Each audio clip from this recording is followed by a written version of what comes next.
अथर्वेदे अष्टमाष्टके अष्टमोऽध्यायः।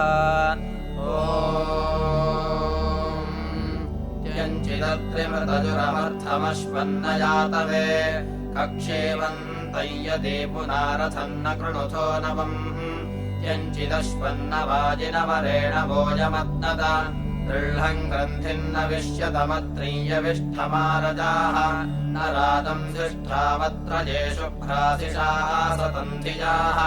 अथाहि वान्दिवो न रापुनस्तोमो न विशसे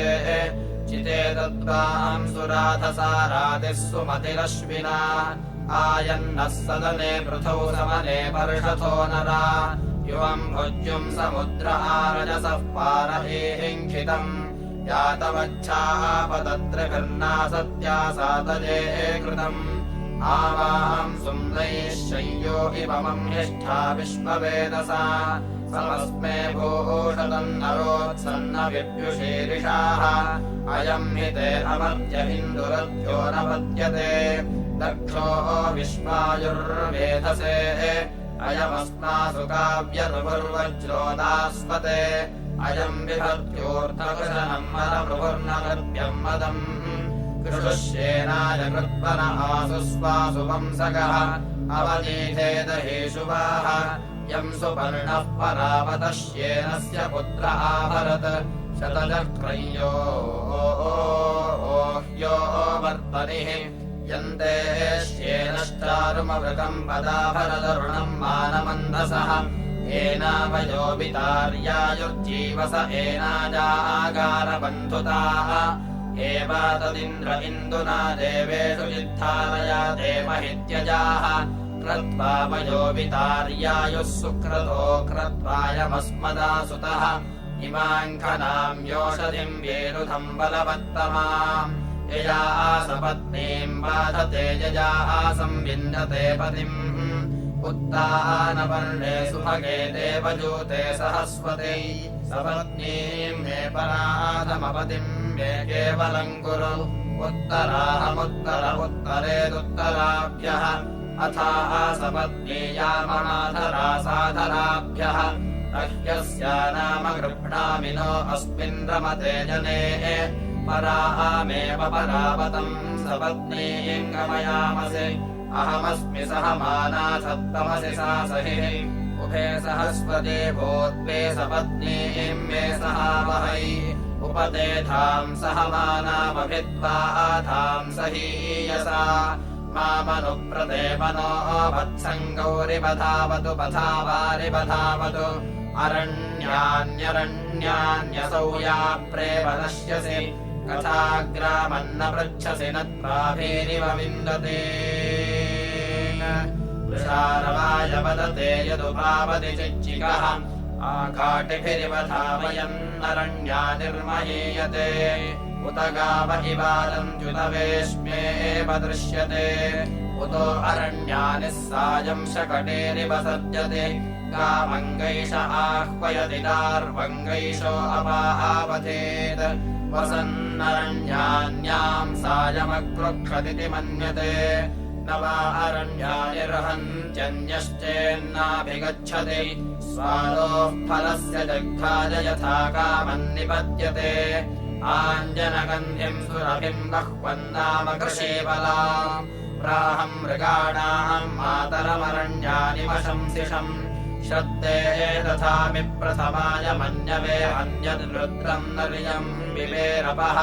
उभे यत्त्वा भवतो रोदसी अनुरेजते सुष्मात् पृथिवीचिदद्रिवः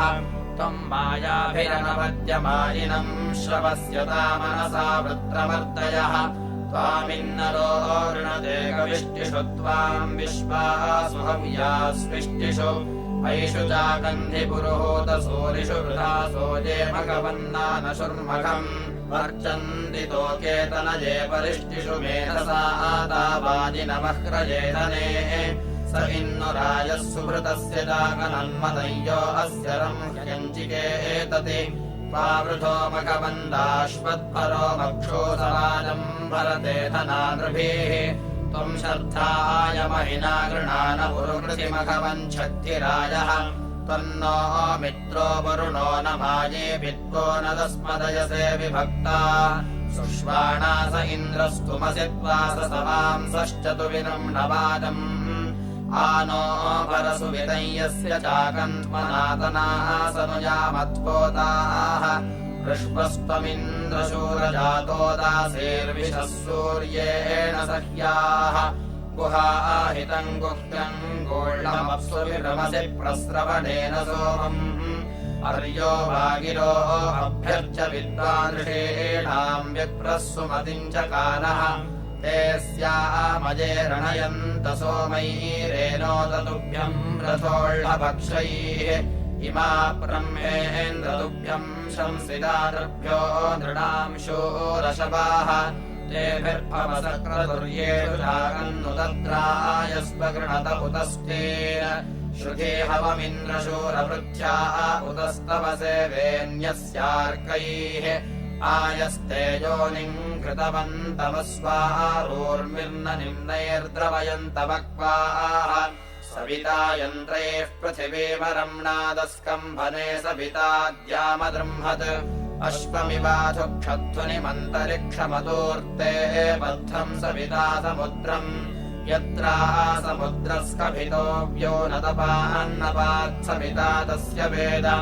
अतो भूरत आउत्थितम् रजोतोऽद्या वा पृथिवी अप्रथेताम् पश्चेदमन्यदभवद्यजत्रममर्त्यस्य भुवनस्य भूना सुपर्णो अङ्गसवितुर्गरुत्मान् पूर्वो जातः सहु अस्यानुधर्म गाव इव ग्रामय्यो युधिनिवाश्वान् वाश्रेव वत्सम् सुमनादुहाना पतिरिव जायामभिनोऽन्ये धर्ता दिवः सविता विश्ववारः हिरण्यस्तूपः सवितर्यथा त्वाङ्गिरसो जुह्वे वाजे अस्मिन् एवात्वार्चन्नवसे वन्दमानः सोमस्येवांशुम् प्रतिजागराहम् समिद्धश्चित्समिध्यसे देवेभ्यो हव्यवाहन आदित्यै रुद्रैर्वसुभिर्न आगहि मृळीकाय न आगहि इमै यज्ञमिदम् वचो जुजुषाण उपागहि मर्तासस्त्वा समिधान हवामहे मृळीकाय हवामहे त्वामुजातवेदसम् विश्ववारम् गृणेधिया अग्ने देवाम् आवहनः प्रियव्रतान् मृळीकाय प्रियव्रतान् अग्निर्देवो देवानामभवत्पुरोहितोऽग्निम् मनुष्या आर्षयः समेधिरे अग्निम् महोधनसातामहम् भुवे मृळीकम् धनसातये अग्निरत्रिम् भरद्वाजङ्गविष्ठिरम् प्रावन्नः कण्वन्त्रसदस्युमाहवे अग्निम् वसिष्ठो हवते पुरोहितो मृळीकाय पुरोहितः श्रद्धयाग्निः समिध्यते श्रद्धया आहूयते हविः श्रद्धाम् भगस्य मूर्धनिवचसा वेदयामसि प्रियम् श्रद्धे ददतः प्रियम् श्रद्धेदिदासतः प्रियम् भोजेषु यद्वस्मिदम् उदितम् कृधि यथा देवा असुरेषु श्रद्धामुग्रेषु चक्रिरे एवम् भोजेषु यद्वस्मस्माकमुदितम् कृधि श्रद्धान् देवा यजमाना वाजुगोपा उपासते श्रद्धाम् हृदय्या अयागोद्या श्रद्धया विन्दते वसो श्रद्धाम् प्रातर्हवामहे श्रद्धाम् मध्यम् दिनम् परे श्रद्धाम् सूर्यस्य निमृतिः श्रद्धे श्रद्धापयेहनाः मेधाम् मह्यमङ्गिरसो मेधाम् सप्तर्षयो ददुः मेधामिन्द्रश्चाग्निश्च मेधान् धाता ददातु ते मेधान् ते वरुणो राजा मेधान् देवी सरस्वती मेधान् ते अश्विनौ देवा बाधत्ताम् पुष्करस्रजा या मेधा अप्सरस्सु गन्धर्वेषु जयन्मनाः दैवी या मानुषी मेधा सा मामाविशतादिमाम् यन्मेनोक्तम् तत्र मताम् शके यय्यरनुब्रुवे निशामतन्निशामहैमयूरतम् सहौरतेषु भूयासम् ब्रह्मणा सङ्गमे महि शरीरम् मे विचक्षणम् वाङ्मे मधुमद्दुहाम् अवृद्धमहमसौ सूर्यो ब्रह्मणानीस्थः श्रुतम् मे मा प्रहासीः मेधान् देवीम् मनसा रेजमानाम् गन्धर्वजुष्टाम् प्रतिनोजुषस्व मह्यम् मेधाम् वद मह्यम् श्रियम् वद मेधावी भूयासमजराज विष्णु सदसस्पतिमद्भुतम् प्रियमिन्द्रस्य काम्यम्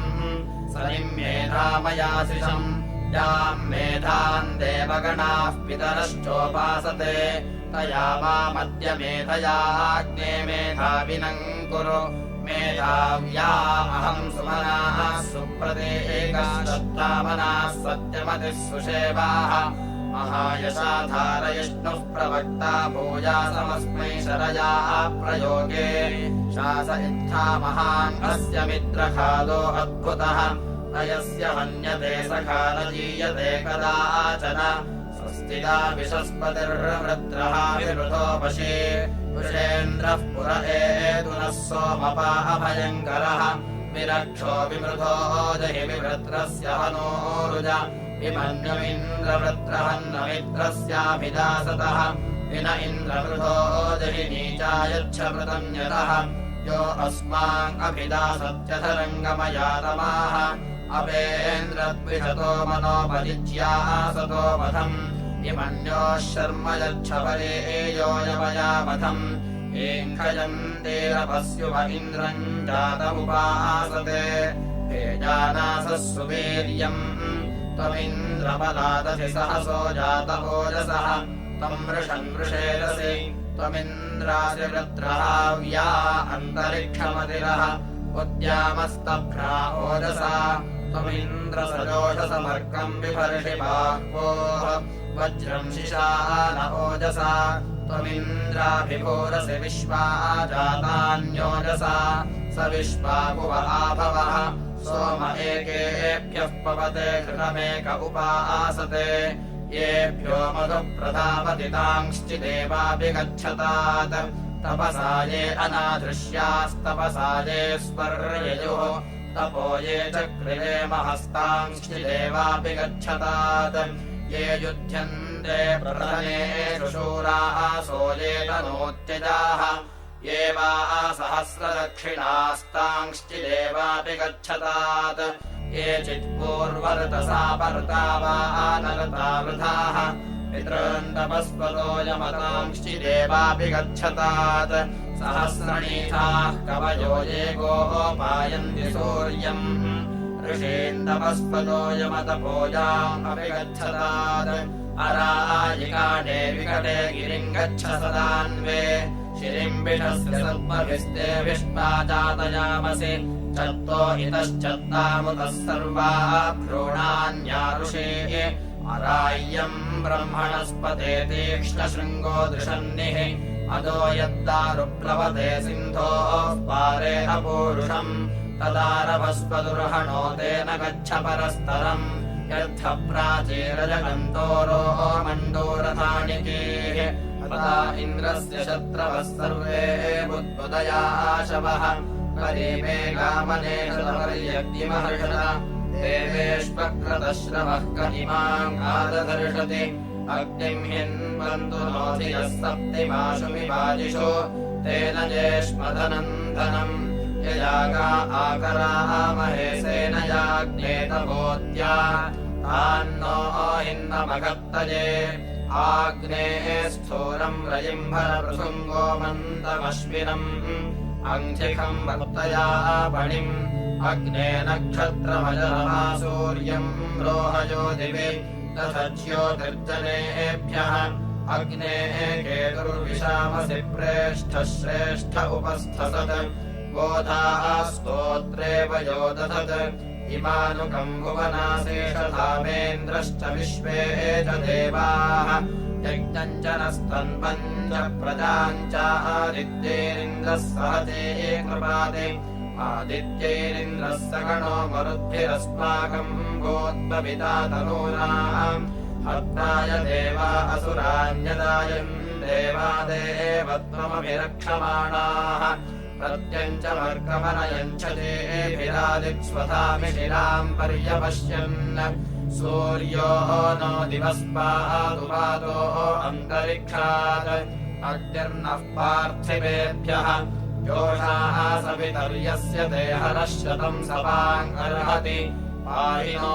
यद्युतः पतन्त्याः चक्षुर्नो देवः सविता चक्षुर्न उत पर्वतः चक्षुर्धाता दधातुनः चक्षुर्नोधेहि चक्षुषे चक्षुर्विख्येतनोभ्याः सञ्चेदम् विचपश्येम सुसन्दृशन्ता वयम् प्रतिपश्येम सूर्य विपश्येम नृचक्षसः उदसौ सूर्यो अगादुदयम् मामको भगाः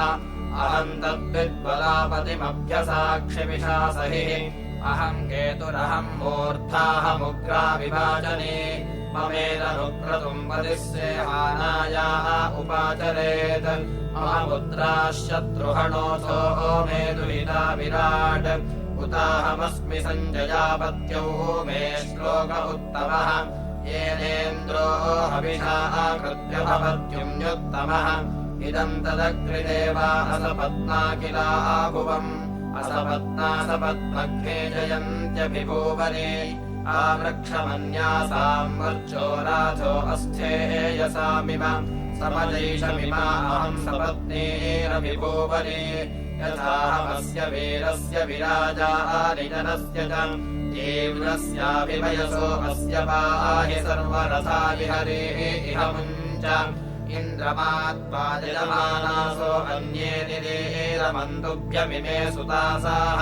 तुभ्यम् सुतास्तुभ्यमुसोत्पासस्त्वाङ्गिरश्वात्र्या आह्वयन्ते इन्द्रेदमद्यसवनञ्जुषाणो विश्वस्य विद्वाङ्गिह पाहि सोमम् यकुशता मनसा सोममस्मै सर्वहृदा देवकामः सुरोते नगा इन्द्रस्तस्य परा ददाति प्रशस्तमिच्चारुमस्मै कृणोति अनुस्पष्टो भवत्येषो अस्य यो अस्मै देवान्न सुनोति सोमम् निररत्नौ मखवातम् दधाति ब्रह्मद्विषो हन्त्यनानुदिष्टः अश्वायन्तो गव्यन्तो वाजयन्तो हवामहे त्वोपगन्तवाहो आपोषन्तस्ते सुमतो नवायाम् वयमिन्दत्वा सुनम्बुवेम पुञ्जामित्ताहविषा जीवनायकमज्ञातयक्ष्मादुतराजयक्ष्मात् ग्राहिर्जग्राह यदि वैतदेनन्तस्या इन्द्राग्ने प्रमुक्तमेनम्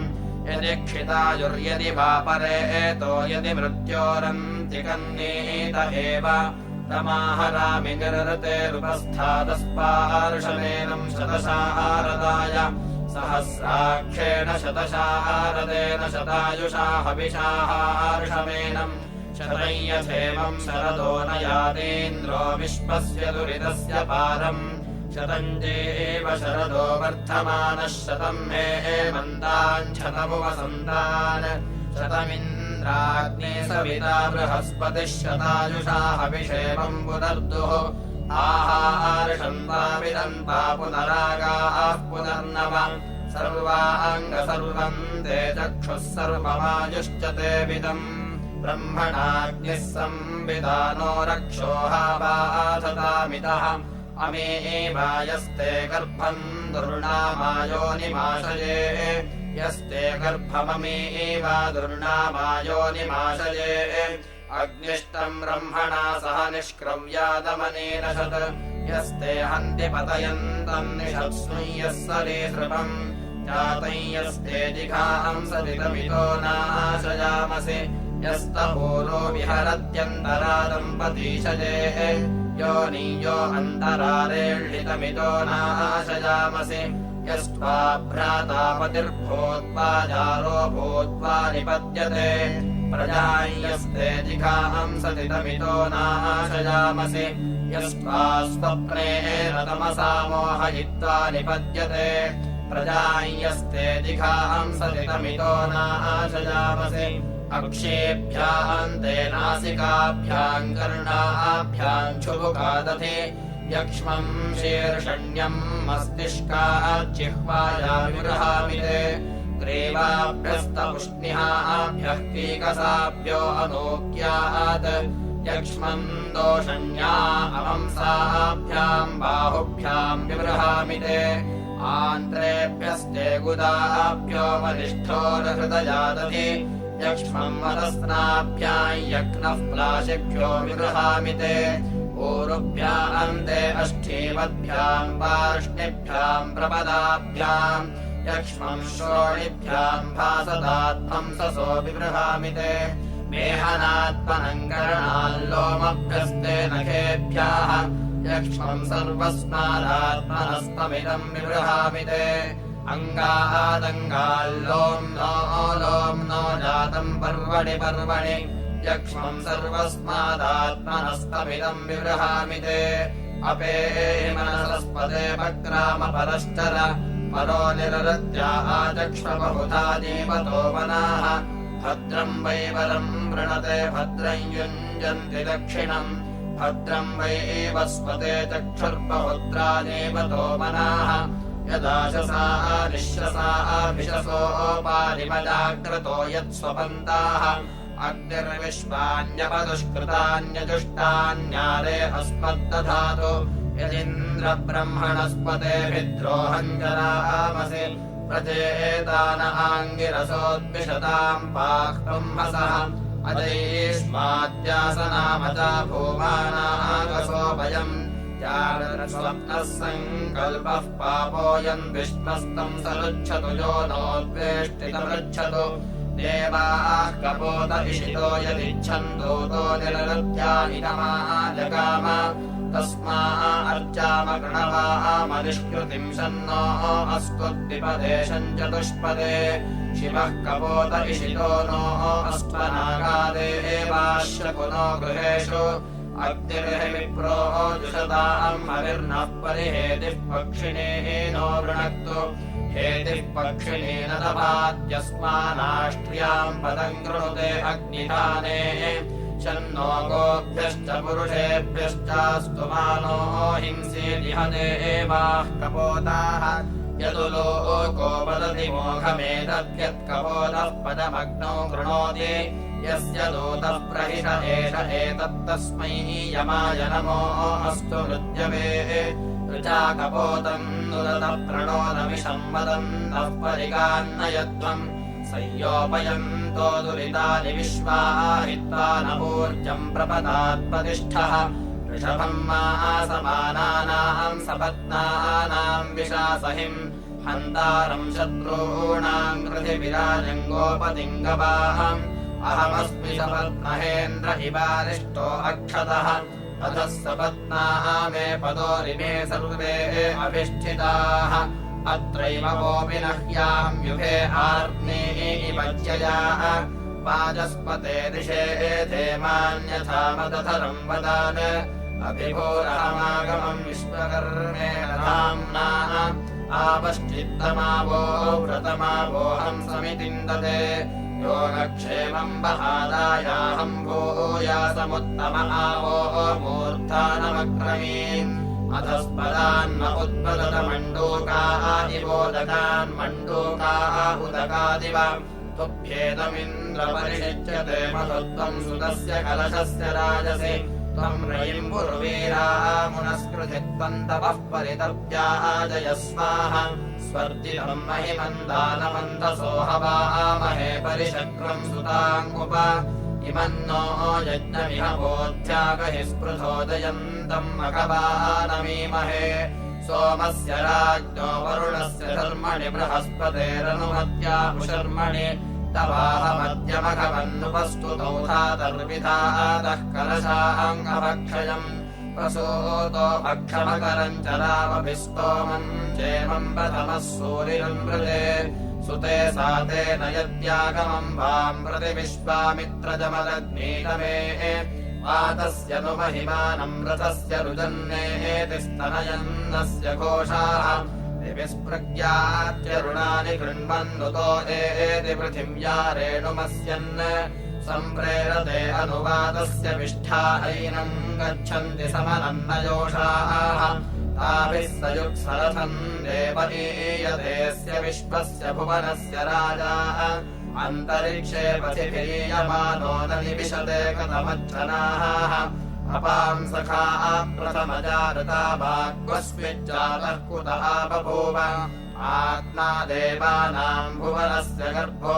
यथा वशञ्चरति देव एषः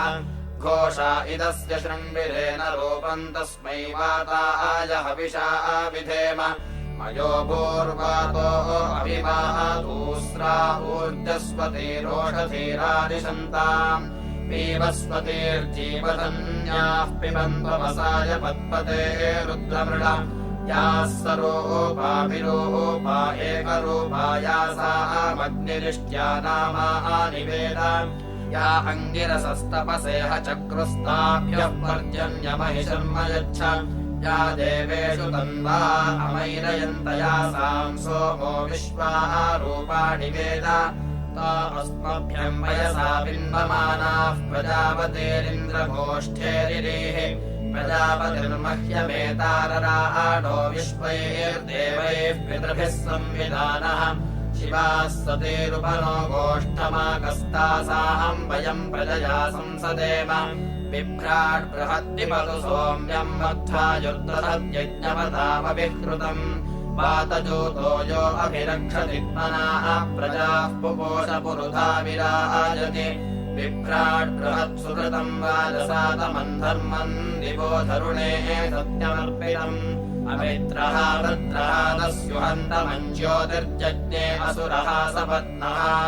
इदम् श्रेष्ठम् ज्योतिषाम् ज्योतिरुत्तमम् विश्वजित्थनतिरुच्यते बृहत् विश्वभ्राट्राजो महिसूर्यो दृश उरुपप्रथे सह ओजो अच्युतम् बिभ्राजम् ज्योतिषा स्वाहरगच्छोरोचनम् दिवः येनेमा विश्वा भुवनान्याभृता विश्वकर्मणा विश्वदेहेव्यावता त्वन्त्यमिटतो रथमिन्द्रप्रावः सुतावतः अशृणोः सोमिनो हवम् त्वम् मखस्य दोषतः शिरोवत्वचोभरः अगच्छः सोमिनो गृहम् त्वन्त्यमिन्द्रवर्त्यमास्त्रबुध्नाय वेन्यम् पोश्रध्नामनस्य वे त्वन्त्यमिन्द्रसूर्यम् पश्चासन्तम् पुरस्कृते देवानाम् चित्तिरोवशम् आयाहि मनसा सह गावः सदन्तवर्तनीयदूतभिः आयाहि वस्व्याधियामम् हिष्ठो जारयन्मखः सुतानुभिः पितुभृतो न तन्तुमित्सुदानवः प्रतिदध्नो यजामसि उषा अपस्पसुस्तमः संवर्तयति वर्तनिम् सुजातता आत्मा आहार्षमन्तरे ध्रुवस्तिष्ठा विचाचलिः विशस्वा सर्वा वाञ्छन्तु मात्पत्राष्ट्रमधिभ्रशत् इवैवैतिमापच्योष्ठाः पर्वत इवाभिचाचलिः इन्द्र इवेह ध्रुवस्तिष्ठेह राष्ट्रमुदारय इममिन्द्रो अदीधरध्रुवम् ध्रुवेण हविषा तस्मै सोमो अधिप्रवत्तस्माहु ब्रह्मणस्पतेः ध्रुवाद्योर्ध्रुवा पृथिवी ध्रुवासः पर्वता इमे ध्रुवम् विश्वमिदम् जगद्ध्रुवो राजा विशामयम् ध्रुवन्ते राजा वरुणो ध्रुवम् देवो बृहस्पतिः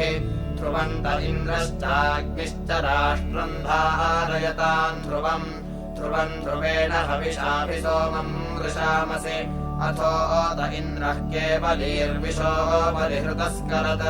अभिवर्तेन हविषायेनेन्द्रो अभिवावृते तेनास्मान् ब्रह्मणस्पतेभिराष्ट्राय वर्तय अभिवृत्य सपत्नानभियानो अनातयः अभिवृतन्यन्तम् निष्ठाभियो न हिरस्यते अभित्वा देवः सविताभिसोमो अविवृतत् अभित्वा विश्वा भूतान्यभिवर्तो यथाससि येनेन्द्रो हविषा कृत्य भवत्युम्योत्तमः इदम् तदकृदेवा असपत्नः किला भुवम् असपत्नः सपत्नःभिराष्ट्रो विशासहि यथाहमेषाम् भूतानाम् विराजानि जनस्य च प्रवोग्रावाणः सविता देवः सुवतु धर्मणा दोर्षु यद्यध्वम् सुनुता ग्रावाणो अपदुच्छुनामपसेतत दुर्मदिम् उस्राः कर्तनभेषजम् ग्रावाण उपरेष्वा महीयन्ते सजोषसः वृष्णे दधतो वृष्ण्यम् ग्रावाणः सवितानुवो देवः सुवतु धर्मणा यजमानाय सुन्वते प्रसूनगर्भोणाम् बृहन्नवन्तवृजनाः क्षामाये विश्वधाय सोष्णम् धेनुन्न मातरम्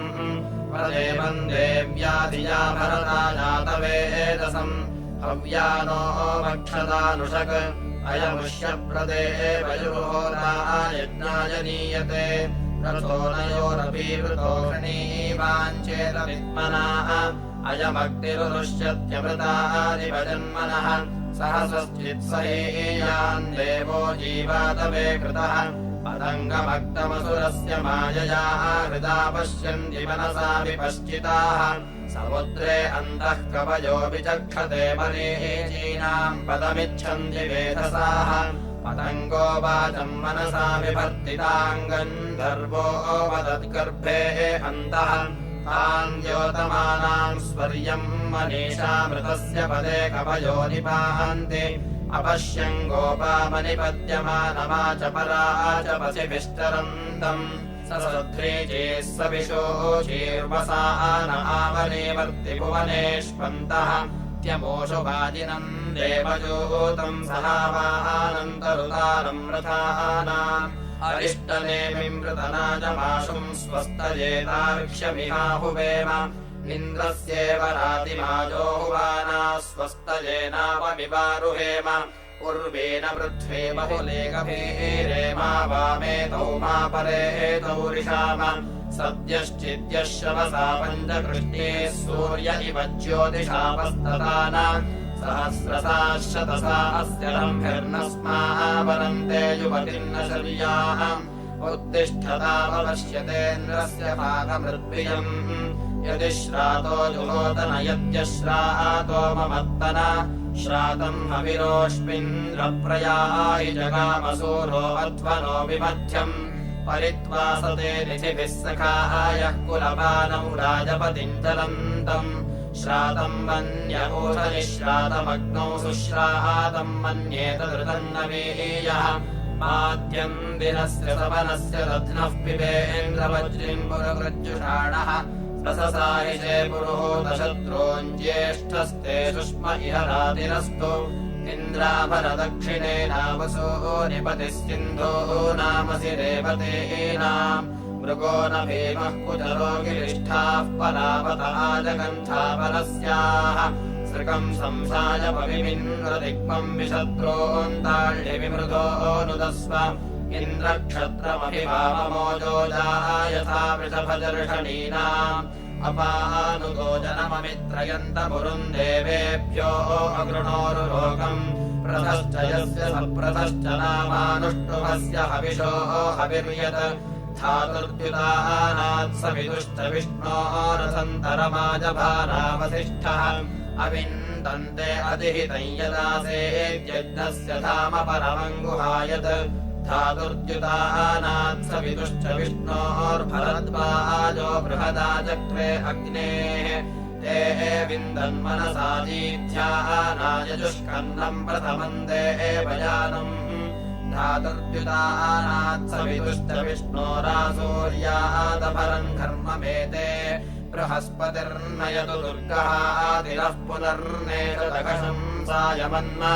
क्षिपदशस्तिमपदुर्मतिम् हन्नथाकरद्यजमानाय संयोः न राशंसो नो मृदुप्रयाजेशन्नो अस्त्वनुयाजो हवेषु क्षिपदशस्तिमपदुर्मतिम् हन्नथाकरद्यजमानाय संयोः तपुर्मूर्धातपतु रक्षसो ये ब्रह्मद्विशरवे हन्तवाओ क्षिपदशस्तिमपदुर्मतिम् हन्नथाकरद्यजमानाय संयोः अपश्यन्त्वा मनसा चेकितानन्तपसो जातम् तपसो विभूतम् इह प्रजामिह रजिम्रदाणः प्रजायस्व प्रजया पुत्रकाम अपश्यन्त्वा मनसा दीध्यानाम् स्वायान्तनोरुत्केनाधमानाम् उपमामुच्चायुवतिर्बभूयाः प्रजायस्व प्रजया पुत्रकामे अहम् गर्भमदधामोषधेष्वहम् विश्वेषु भुवनेष्वन्तः अहम् प्रजा अजनयम् पृथिव्यामहम् जनिभ्यो अपरेषु पुत्रान् विष्णुर्योनिम् कल्पयतु त्वष्टाः रूपाणि 50 आसिञ्चतु प्रजापतिर्धाता गर्भम् दधातु ते गर्भम् देहि सिनेवायि गर्भम् देहि सरस्वति गर्भम् दे अश्विनौ देवा बाधत्ताम् पुष्करस्रजा हिरण्यये हरणीयम् निर्मन्थतो अश्विनाः तन्दे गर्भम् हवामहे दशमे मासि सोतवे एतमेष परापतसु पुत्रः पुनरापत अस्यैमे पुत्रकामायै गर्भमाधेः यः पुमान् यथेयम् पृथिवीमह्युत्ताना गर्भमादधे एवम् तम् गर्भमाधेः दशमे मासि सोतवे विष्णोः श्रेष्ठेन रूपेणास्यान्नार्याङ्गवीन्याम् पुमाम् सम्पुत्रानाथेः दशमे मासि सूतवे महित्रीणामवोऽस्तुत्युक्षम् मित्रस्यार्यम् नः दुराधर्षम् वरुणस्य न हि तेषा ममा जननात्वसुवारणेषु ईशे रिपुरकशम् सः यस्मै पुत्रासो अदितेः प्रजीवसे वर्त्याय ज्योतिर्यच्छन्त्यजस्रम् वात आवातु भेषजम् शम्भुमयो पुनो हृदे प्रण आयुंसितारिषत् उत वात पितासि न उत भ्रातोत नः सखाः स नो जीवातवे कृधि यदतो वात ते गृहे मृतस्य निधिर्हितः ततो नो देहि जीवसे प्राज्ञये वाचमीरजवृषभाय क्षितीनाम् स नः पर्षदधिद्विषाः यः परस्याः परापतस्तिरोधन्वादिरोचते स नः पर्षदधिद्विषाः यो रक्षांसि निजोर्वतिवृषाः शुक्रेण शोचिषाः स नः पर्षदधिद्विषाः यो विश्वाभिविपश्यति भुवनासम् च पश्यति स नः पर्षदधिद्विषाः यो अस्य पारे रजसः शुक्रो अग्निरजायत स नः पर्षदधिद्विषाः अनीकवन्तमूतयेऽग्निङ्गेर्भिर्हवामहे स नः पर्षदधिद्विषाः प्रनूनम् जातवेदसमश्वम् हिनोतवाजिनम् इदन्नो बर्हिरासदे अस्य प्रजातवेदसो विप्रवीरस्य मीढुषाः महेमियर्मि सुष्टुतिम् या रुचो जातवेदसो देवत्राहौ यवाहनीः ताभिर्नो यज्ञमिन्वतु आयङ्गौ वृष्टिरक्रमेदस तन्मातरम् पुरः पितरम् च प्रयन् स्वाहा अन्तश्चरतिरोचनास्य प्राणादपानते व्यक्ष्यन्महिषो दिवम् 30धामविराजति वाक्पतङ्गायधीयते प्रतिमस्तोरहद्युभिः कृतम् च सत्यम् चाभेत्थात्तपसोऽध्यजायत ततो रात्र्यजायत ततः समुद्रो अर्णवः समुद्रादर्णवादति संवत्सरो अजायत अहोरात्राणि विदधद्विश्वस्य मिषतो वशी सूर्याचन्द्रमसौ धाता यथा पूर्वमकल्पयत् दिवम् च पृथिवीम् चान्तरिक्षमथो स्वाहा संसमित्युवसे वृषन्नग्ने विश्वान्यर्य इडस्पदे समित्यसे स नो वसून्यापर सङ्गच्छध्वम् सम्पदध्वम् सम्भोमनांसि जानता देवा भागम् यथा पूर्वे सञ्जानाना उपासते समानो मन्त्रः समितिः समाने समानम् मनः सह चित्तमेषाम् समानम् मन्त्रमभिमन्त्रयेव समानेन वो हविषा जुहोमि समानीव आकूतिः समाना हृदयानिवः समानमस्तु वो मनो यथा वस्सु सहासति संज्ञानमुशना वदत् संज्ञानम् वरुणो वदत् संज्ञानमिन्द्रश्चाग्निश्च संज्ञानम् सविता वदत् संज्ञानम् अश्वेभ्यः संज्ञानमरणेभ्यः संज्ञानमश्विना युवमिहास्मासु नियच्छता यत्कक्षेवाहम् संवननम् पुत्रो अङ्गिरसाम् भवेत् तेन नोद्य विश्वे देवाः सम्प्रियाम् समजीजनन् सम्भो मनांसि जानताम् समाकोतिर्मनामसि असौ यो विमना मनः समावर्तयामसि नैरहस्त्यम् सेनादरणम् परिवर्त्मेतु यद्धभिः तेनामित्राणाम् बाहोन् हविषा शोषयामसि परिवर्त्मान्येषामिन्द्रः पूषा च सस्रतुः तेषाम् वो अग्निदग्धानामग्निमूढानामिन्द्रो हन्तु परम् परम् ऐषुनह्यवृषादिनम् हरिणस्य धियं यथा पराम् अमित्राम् कैषत्पर्वाची गौरुपाजतु प्राध्वराणाम् पदेवसोः तर्वरेण्यक्रतो तुभ्यम् गायत्र नृज्यते गोकामो अन्नकामः प्रजाकाम उत कश्यपः भूतम् भविष्यत्प्रस्तौति सह ब्रह्मैकमक्षरम् बहुब्रह्मैकमक्षरम् यदक्षरम् भूतकृतम् विश्वे देवा उपासते महर्षिमस्य गोप्तारम् जपदग्निरकुर्वतम् जपदग्निराप्यायते छन्दोभिश्चतुरुत्तरैः राजा सोमस्य भक्षेण ब्रह्मणा वीर्यावता शिवानः प्रतिशो दिशः सत्यानः प्रतिशो दिशाः अजो यत्तेजो ददृश्रे शुक्रम् ज्योतिः परो गुहाः यदृशैः कश्यपस्तौति सत्यम् ब्रह्मचराचरम् ध्रुवम् ब्रह्मचराचरम् त्र्यायुषम् जमदग्नेः कश्यपस्य त्र्यायुषमगस्त्यस्य त्र्यायुषम् यद्देवानाम् त्र्यायुषम् तन्मे अस्तु त्र्यायुषम् सर्वमस्तु शतायुषम् परायुषम् तच्छय्योरावृणीमहे गातुम् यज्ञाय गातुम् यज्ञपतये दैवीः स्वस्तिरस्तु नः स्वस्तिर्मानुषेभ्यः ऊर्ध्वम् जिगातु भेषजम् शन्नोः अस्त्वद्विपदे चतुष्पदे इति अष्टमाष्टके अष्टमोऽध्यायः। विश्वेश्वर विरूपाक्ष विश्वरूप सदाशिव शरणम् भवभूतेश करुणाकर शङ्कर हर शम्भो महादेव विश्वेशामरवल्लभ शिव शङ्कर सर्वात्मन्नीलकण्ठ नमोऽस्तु ते मृत्युञ्जयाय रुद्राय नीलकण्ठाय शम्भवे अमृतेशाय शर्वाय महादेवाय ते नमः उग्रायोग्राघनाशाय भीमाय भयहारिणे ईशानाय नमस्तुभ्यम् पशूनाम् पतये नमः दशसप्तनामानि मण्डलान्तेषु यः पठेत् स शिवस्य पदम् गत्वा शिवलोके महीयते नास्ति मृत्युभयम् तस्य पापरोगादिकिञ्चन यज्ञेशाच्युत गोविन्द माधवानन्द केशव कृष्ण विष्णो ऋषिकेश वासुदेव नमोऽस्तु ते कृष्णाय गोपीनाथाय चक्रिणे मुरवैरिणे रुक्मिणीशाय गोपाय गोविन्दाय नमो नमः साक्षान्मूलप्रमाणाय विष्णोरमिततेजसे आद्याय सर्ववेदानाम् ऋग्वेदाय नमो नमः हरिहर शिव शङ्कर वामन वासुदेव विरामस्तावद्विश्वेश्वराय नमः ॐ शान्तिः शान्तिः शान्तिः हरिः ॐ।